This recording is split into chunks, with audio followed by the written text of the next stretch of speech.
Assalamualaikum warahmatullahi wabarakatuh. Bismillahirrahmanirrahim. Nahmaduka ya ghafuru ya syakuru. Masalli wa sallim barik ala sayyidina maulana Muhammadin wa ala alihi wa sahbihi asma'in nama ba'du.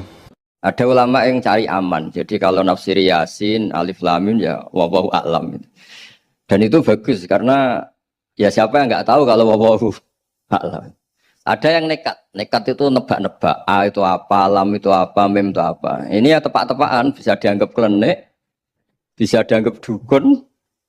Tapi dari sekian tafsir itu, saya cenderung ngikuti teori umum bahwa andaikan Anda orang Indonesia, kalau mau menjelaskan anak-anak, ini saya beri penjelasan A sampai Z. A, B, C, D gitu. Jadi memaklumatkan bahwa kita akan mengkaji itu secara tuntas. Mungkin dalam kultur kita, wis tak terangno A sampai Z. Wis tak delok mulai rambut sampai sikil. Ya. Sudah saya lihat mulai rambut sampai kaki. Nah, jadi itu ibaratun anil idhah bikullil wuduh. Jadi itu dianggap penjelasan yang begitu detail. Sehingga Alif Lam Mim itu ya dianggap kayak pokoknya Quran ini menjelaskan ABCD. Itu mukhatabnya, itu pasti paham maksudnya demikian. Terus kedua menyangkut apakah yang diinginkan Allah, yang difirmankan Allah itu mewakili atau kuliah? Kuliah itu mewakili totalitas.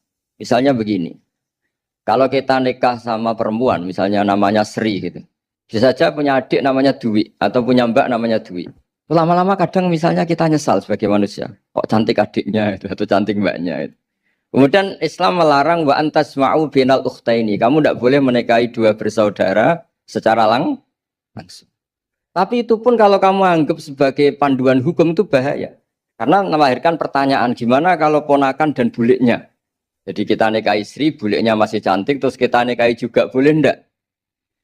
Sebab itu zaman Rasulullah SAW ketika baca ayat wa antasma'u binal ukhtan, zaman itu Nabi menambahkan, juga kamu enggak boleh nikahi perempuan plus buliknya.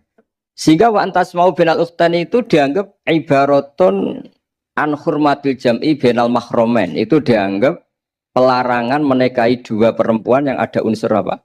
Mahram. Lalu pertanyaannya, kenapa Allah hanya menyebut dua saudara? Karena yang potensi masih sama-sama cantik ini dua saudara. Jadi Allah tidak perlu melarang wa antasma'u bainal mar'ati wa jaddatiha. Karena kalau itu kan orang-orang agak-agak waras kan kira-kira gitu, masa tertarik cucunya karena umur 17 juga tertarik mbahnya yang 80 tahun, kira-kira ndak usah dilarang juga nggak kepikiran kan gitu. Tapi kalau saudara kan kepikiran. Makanya banyak kalau mbaknya mati, wong Jawa itu ngeduni, mbaknya meninggal terus nikah adiknya. Kadang adiknya meninggal juga.